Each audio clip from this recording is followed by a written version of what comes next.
Assalomu alaykum va rahmatullohi va barakatuh qadrdonlar. Bugun sizlar bilan qadrdonimiz Abdujalilning qo'rasiga keldik. Abdujalil gidroponika uslubida qo'chqorlarni yemlash bo'yicha bir necha yillik tajribaga ega.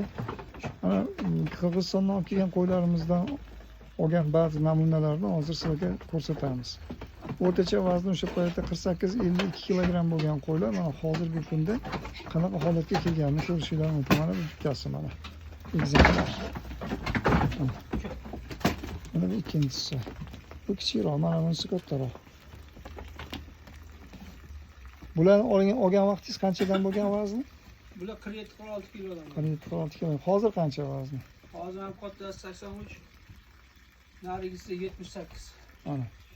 Gidroponika uslubida yemlangan qo'chqorlar bular mana. Sizlarga yaqqol misol. Bu yerda ortiqcha gapga umuman o'rin yo'q.